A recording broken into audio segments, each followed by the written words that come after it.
आज हम सुनेंगे स्त्री के यांत्रिक जीवन पर आधारित कहानी रोज। रोज शीर्षक कहानी अज्ञे के कहानी संकलन विप्तका से ली गई है। इस कहानी का उद्देश्य एक युवती जिसका नाम मालती है, उसके यांत्रिक वैवाहिक जीवन के माध्यम से नारी के यंत्रवत जीवन और उसके सीमित घरेलू परिवेश में बीतते उबाऊ जीवन का चित्रण है।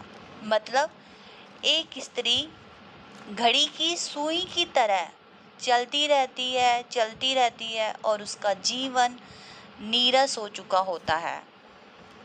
चलो सुनते हैं कहानी। दोपहर के उस सोने आंगन में पैर रखते ही मुझे लगा मानो किसी सांप की छाया मुझे लगा यानी कि अज्ञे जी ये बात कह रहे हैं, किसी सांप की छाया मंडरा रही है। और मेरी आहट सुनते ही मालती बाहर निकली। मुझे देखकर पहचान कर उसकी मुरझाई हुई मुख मुद्रा तनिक सी मीठी विस्मय में जागी और फिर पहले के जैसी हो गई। उसने कहा, आ जाओ, और बिना उत्तर की प्रतीक्षा किए भीतर चली गई। मैं भी उसके पीछे पीछे चला गया। भीतर पहुंचकर मैंने पूछा, वे यहाँ नहीं हैं? अभी आए नहीं, दफ्तर में हैं, थोड़ी देर में आ जाएंगे, कोई 1:30-2 बजे आया करते हैं। कब से गए हुए हैं? सवेरे उठते ही चले जाते हैं। अच्छा, इतनी देर तुम क्या करती हो? ये वाला प्रश्न मैं पूछने ही वाला था कि मैं रुक गया। मुझे लगा जैसे मैं उसके ऊपर प्रश्न की छड़ी सी लगा रहा हूँ। मालती एक पंखा उठा लाई और मुझे हवा करने लगी। मैंने उससे कहा, नहीं मुझे नहीं चाहिए, पर वह नहीं मानी। बोली, वाह, कैसे नहीं चाहिए? इतनी धूप में आए हो, गर्मी हो रही है। मैंने कहा, अच्छा लाओ मुझे दे दो। पर वो ना करने वाली थी कि तभी दूसरे कमरे से उसके बच्चे के रोने की आवाज़ सुनकर वो चुपचाप पंखा देकर मुझे चली गई और घुटने पर से हाथ टेककर ऐसी थकी हुई उफ करके उठी और भीतर चली गई। मैं उसके जाते हुए दुबले शरीर को देखकर सोचता रहा, ये क्या है? ये कैसी छाया सी इस पर छाई हुई है? मालती मेरे दूर के रिश्ते की बहन है, किंतु उसे सखी कहना ही उचित है, क्योंकि हमारा परस्पर संबंध सख्य का ही रहा है। हम इकट्ठे खेले हैं, बड़े हुए हैं, इकट्ठे पिटे भी हैं। मैं आज कोई 4 साल बाद उसे देखने आया हूँ। जब मैंने उसे देखा था तो वो एक लड़की थी और आज वो विवाहिता है और एक बच्चे की माँ भी है। इसे कोई भी परिवर्तन उसमें आया होगा, और यदि आया होगा तो क्या, ये मैंने अभी नहीं सोचा था। किंतु उसकी पीठ देखता हुआ मैं सोच रहा था, ये कैसी छाया इस पर छाई हुई है। मालती बच्चे को लेकर लौट आई और फिर मुझसे कुछ दूर नीचे बिछी हुई दरी पर बैठ गई। मैंने भी अपनी कुर्सी उसकी तरफ घुमा ली। पूछा, इसका नाम क्या है? मालती ने बच्चे की ओर देखकर उत्तर दिया, नाम तो वैसे हमने कुछ निश्चित नहीं किया है, लेकिन इसे टीटी कहते हैं। मैंने उसे बुलाया, टीटी आजा, टीटी आजा, पर वह अपनी बड़ी बड़ी आंखें करके मेरी तरफ देखता रहा और अपनी माँ से चिपट गया और रुआसा सा होने लगा और बोला था, ओह ओह। मालती ने फिर उसकी ओर एक नज़र से देखा, फिर बाहर आंगन में देखने लगी। काफ़ी देर हम चुपचाप बैठे रहे। थोड़ी देर तक हमारी मौन प्रतीक्षा टूटी। मालती ने कुछ पूछे, किंतु इसके एकाएक मुझे ही ध्यान आया कि मालती ने अभी तक यह भी नहीं पूछा कि मैं कैसा हूँ, कैसे आया हूँ, बस चुप बैठी है। क्या विवाह के 2 वर्षों में वह बीते हुए दिन भूल गई है, या अब मुझे दूर इस विशेष अंतर पर रखना चाहती है? क्योंकि वह निर्बाध स्वच्छंदता अब तो नहीं हो सकती, पर फिर भी ऐसा मौन जैसा अजनबी से भी नहीं होना चाहिए। मैंने कुछ खिन्न सा होकर दूसरी ओर देखते हुए कहा, जान पड़ता है तुम्हें मेरे यहाँ आने से कोई खुशी नहीं हुई है विशेष? उसने चौंक कर कहा, हूँ एक प्रश्नसूचक शब्द था, इसलिए मालती ने मेरी बात सुनी नहीं थी, केवल विस्मय के कारण। इसलिए मैंने अपनी बात दोहराई नहीं, चुप बैठा रहा। मालती कुछ बोली ही नहीं। थोड़ी देर बाद मैंने उसकी ओर देखा, वह एकटक मेरी ओर देख रही थी, किंतु मेरे उधर उन्मुक्त होते ही उसने अपनी आंखें नीचे कर ली। फिर मैंने देख उन आंखों में कुछ विचित्र सा भाव था, मानो मालती कुछ कहने की चेष्टा कर रही हो, किसी बीती हुई बात को याद करने की, किसी टूटे हुए व्यवहार तंतु को पुनर्जीवित करने की, पर वह सफल नहीं हो पाए। जैसे बहुत देर प्रयोग न लाए हुए अंक को व्यक्ति एकाएक उठाने लगे और पाए कि वह उठता ही नहीं, चिर विस्मृति में मानो मर गया हो, उतने ही क्षीण बल से उठ नहीं सकता। मुझे ऐसा जान पड़ा मानो किसी जीवित प्राणी के गले में किसी मृत जंतु का तोक डाल दिया गया हो और वह उसे उतार कर फेंकना चाहे पर उतार ना पाए। तभी किसी ने किवाड़ खटखटा दिया। मालती तो उठी नहीं। फिर दोबारा खटखटाया तो शिशु को लेकर किवाड़ को खोलने चली गई। अब मालती के पति आए थे। मैंने उन्हें पहली बार देखा था, यद्यपि फोटो में से उन्हें पहचानता था। परिचय हुआ। मालती खाना तैयार करने आंगन में चली गई और हम दोनों भीतर बैठकर बातें करने लगे, अपनी नौकरी की और अन्य सब बातों की। मालती के पति का नाम महेश्वर है। वह एक पहाड़ी गांव में सरकारी डिस्पेंसरी के डॉक्टर हैं। उसकी हैसियत से इन क्वार्टरों में वो रहते हैं।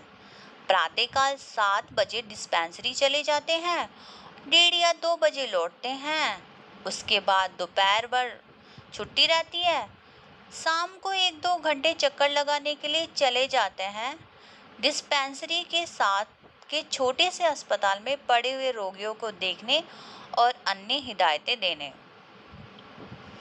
उनका जीवन बिल्कुल एक निर्दिष्ट धर्रे पर चलता है।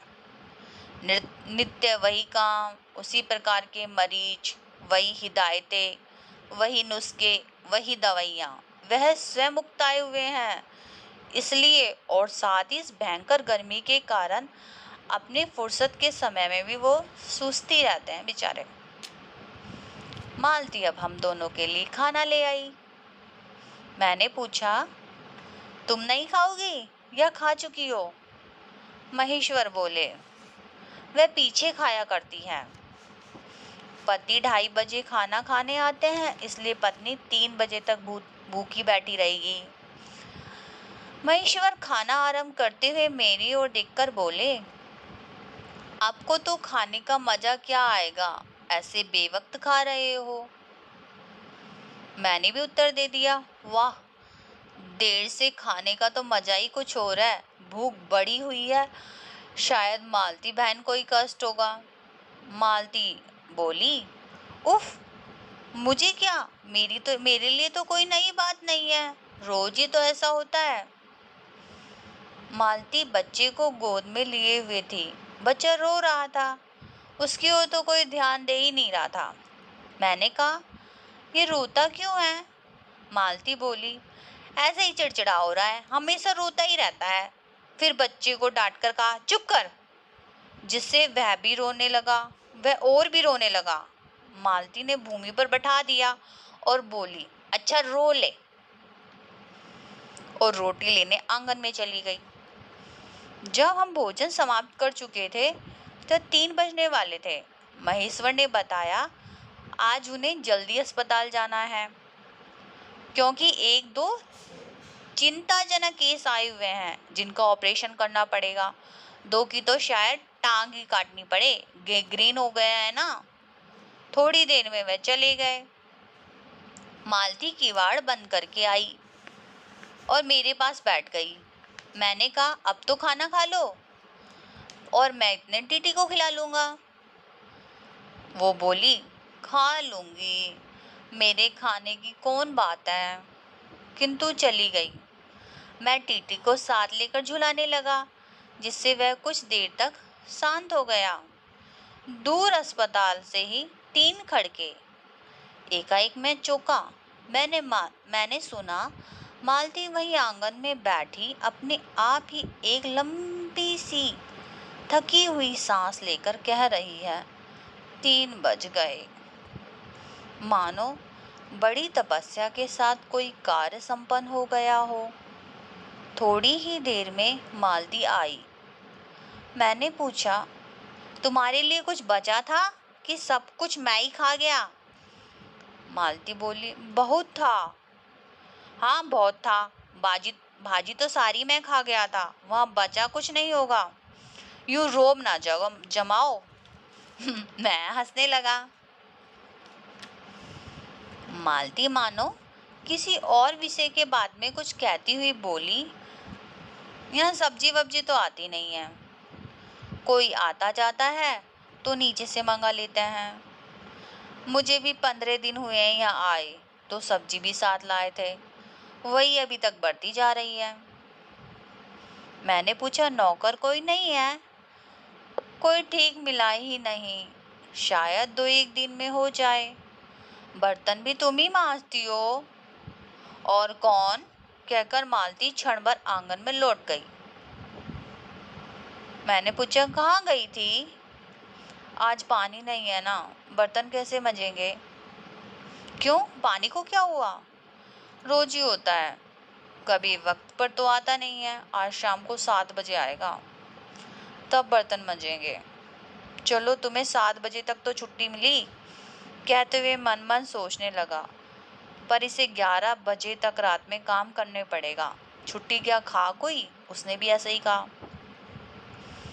मेरे पास भी कोई उत्तर नहीं था, पर मेरी सहायता टीटी ने कह एकाएक फिर रोने लगा और मालती के पास जाने की चेष्टा करने लगा। मैंने उसे दे दिया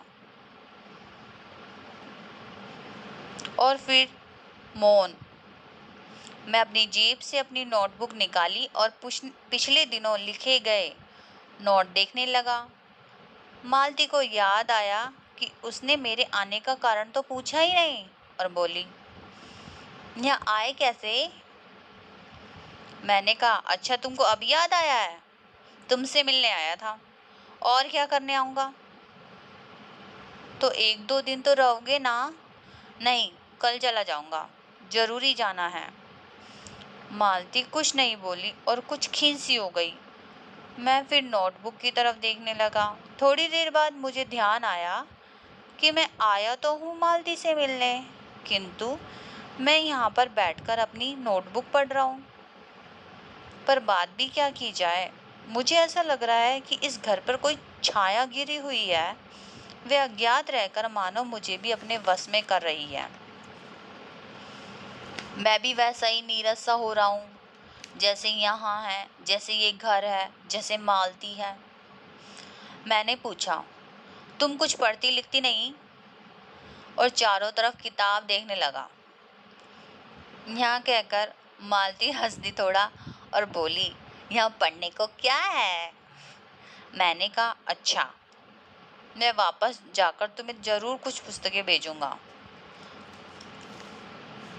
थोड़ी देर बाद मालती ने पूछा आए कैसे हो, लॉरी से या पैदल? इतनी दूर बड़ी हिम्मत की? आखिर तुमसे मिलने आया हूँ। ऐसे ही आए हो? नहीं, कुल्ली पीछे सामान ला रहा है, मैंने सोचा बिस्तर ले चलूं। अच्छा किया, नहीं तो यहाँ बस, कहकर चुप हो गई। फिर बोली, तुम लेट जाओ, बहुत थक गए होगे, काफ़ी लंबा सफ़र किया है। मैं बर्तन मांज रखती हूँ, पानी आएगा तो धुल जाएंगे। थोड़ी देर में मालती उठी और चली गई। टीटी को साथ लेकर गई। मैं भी लेट गया और छत की ओर देखने लगा। मेरे विचारों के साथ आंगन से आती हुई बर्तनों के घिसने की खन खन की ध्वनि मिलकर एक विचित्र सा स्वर उत्पन्न करने लगी, जिसके कारण मेरे अंग धीरे धीरे ढीले पड़ने लगे। मैं ऊँघने लगा और सोच रहा था आगे इस कहानी में क्या होता है, हम सुनेंगे अगली वीडियो में। Thank you so much for watching this video. I hope you like it. Please like, share and subscribe to my channel. मिलते हैं अगली वीडियो में, तब तक के लिए बाय बाय।